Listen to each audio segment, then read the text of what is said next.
Alex on the line from Canberra. You want to have a little question about HBO taking on the books? Yeah. Hey, nice to meet you, George.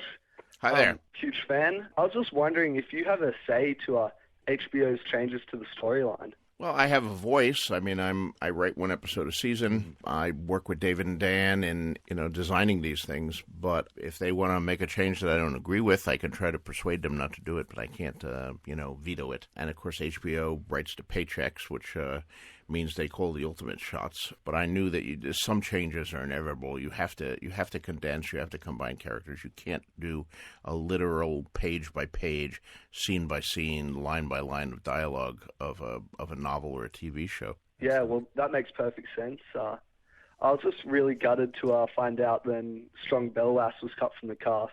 I'm sorry about that. Why did you particularly like Belwas? He had a swagger about him. He's probably my favorite character in the novel. Oh, really? Oh, well, okay. Yeah.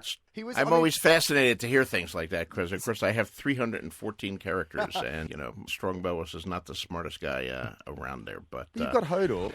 We have Hodor, yes, who has massive lines of dialogue, but is definitely not a eunuch. Hodor's ample equipment has been commented on by several of the other characters in the piece. Small of words, big in other words. I like Belwas myself. I would have liked they kept him, but he was one of the characters who wound up on the cutting room floor. As did, sadly, I myself. I did a cameo in the original scenes of Danny's wedding, but I was cut along with many other guests, and I was really a dashing figure too. I played a Pentoshi merchant. I had a gigantic hat and a set of big brass balls around my neck. Oh no! And you could have been. Look, how Stan Lee puts himself into every movie made of his characters. You could have been that guy. You could have put yourself in all of. Oh no, that's a shame.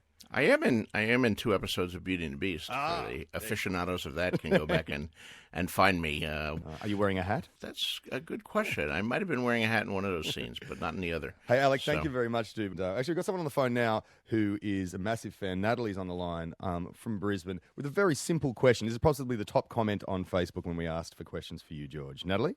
Hi there. I'm just wondering if you're going to stop killing off all the characters that we love the most. Well, that depends on which characters you love. Everybody has to be loved by somebody, so all of the characters are loved by somebody, but so I'm killing off characters that somebody loves. Does anyone love Joffrey, really? No. George? Absolutely his not. mother loves Joffrey. Come on, everybody gets loved by their mom, don't they? No, I actually really love Varys because I really love that whole Machiavellian vibe that he's got going on there. It's protecting the realm, but really sort of just manipulating everyone. Who's your favourite, Natalie? Well, I don't want to use the incorrect tense, but it's probably Jon Snow. Okay. However, I have just finished reading A Dance of Dragons, and along with everyone else who's read it, I'm suffering from post-traumatic stress.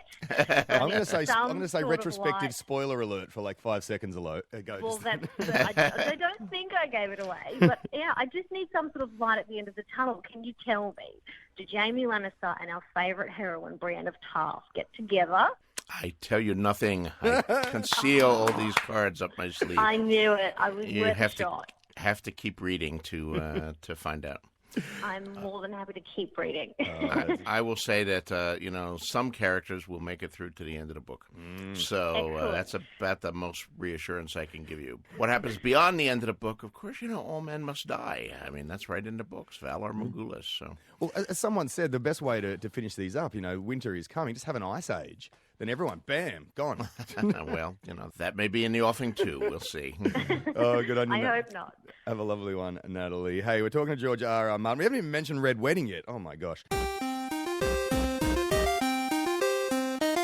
Oh, yes, the 8-bit Game of Thrones intro for George R.R. Martin. Your DOS computer could probably handle this, the one you type the books on.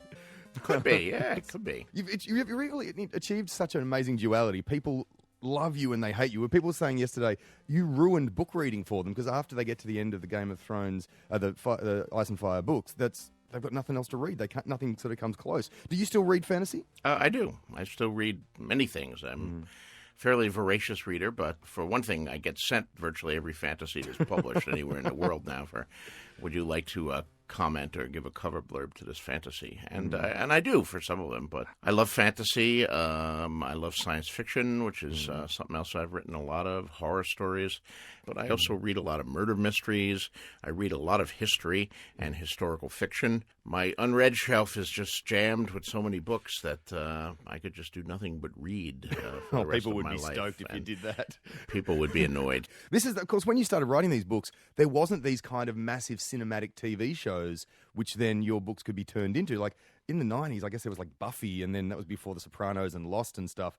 Really come quite a long way. Yeah, we've television. This is the golden age of television. I think television has really displaced feature films as where the best drama is being done. There used to be, in Hollywood at least, a real pecking order. They sort of look down on television, but all of that's open up now. You have people like Martin Scorsese directing the first Boardwalk Empire, and major feature film directors being involved, major actors. Did it feel weird handing over your books, your many babies, to HBO? Yeah, a little bit. I mean, it is like your babies, and you have your children, and it comes a time when you have to send your children off to school and entrust them to people, and the people you're entrusting them to seem nice, but you never know. There's always a certain trepidation. Well, what if they're really, cannibals or something like that?